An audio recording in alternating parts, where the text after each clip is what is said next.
Après les arts de la rue, passons au métier d'art. À Saint-Sevé, le cloître des Jacobins accueillait une quarantaine d'artisans venus présenter leur métier et leur création. Laura Villaret est allée à leur rencontre pour vous. Le principal objet de cette expo depuis le début était de présenter des artisans et maintenant aussi des artistes travaillant et démontrant leur savoir-faire devant le public. Voilà, ça c'était la principale caractéristique que nous avons conservée. Et ensuite, les autres expos nous ont imités parce que nous avons été les précurseurs de ce type de présentation. Sculptures, jeux en bois, vêtements, une quarantaine d'exposants étaient présents et il y en avait pour tous les goûts. Cette année, nous avons 10 ateliers nouveaux avec des choses jamais présentées donc, à Saint-Sevé. Nous avons donc des meubles cérusés, c'est-à-dire du relooking de meubles. Également, nous avons du filage de verre au chalumeau, qui est à l'intérieur de l'église, qui est tout à fait nouveau ici. Après, évidemment, il y a des bijoux. Les bijoux sont tous différents, mais certes, même s'ils sont beaux, il y en a de toutes sortes.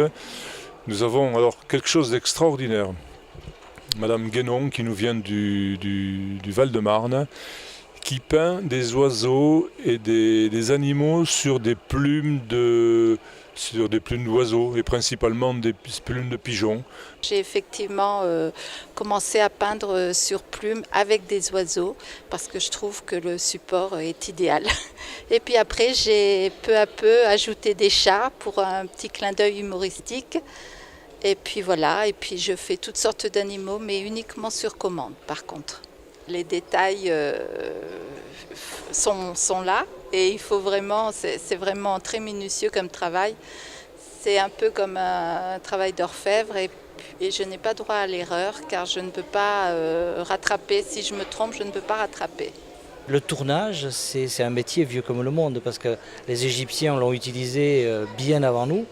Et en fait, les premiers outils qui ont été réalisés, ils ont été réalisés en tournant le bois. D'un morceau de bois quelconque, d'un objet, de faire un objet intéressant, soit de l'art, soit comme là, les stylos, des choses comme ça. Le but de l'exposition est surtout de réconcilier le public avec l'artisanat. Je vois qu'il y a beaucoup d'efforts de fait, parce que c'est toujours agréable de voir des artisans qui ont beaucoup de talent et qui savent travailler, ça, il n'y a pas photo. Il faudrait que ce soit un peu plus, connu. Parce que maintenant tout se perd. C'est une expo qui est super intéressante parce que effectivement ça permet, je pense que c'est une des rares dans les Landes, entre autres, expositions où on travaille devant les gens. En fait, ça permet aux gens de voir qu'effectivement, soit on n'est pas commerçant, soit ce n'est pas d'importation. Et c'est du véritable artisanat. Ce ne sont pas des produits industriels, ce ne sont pas des produits importés. Voilà, c'est du beau travail d'artisan.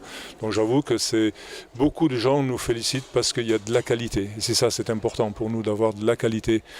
L'exposition vous est ouverte jusqu'au 21 août.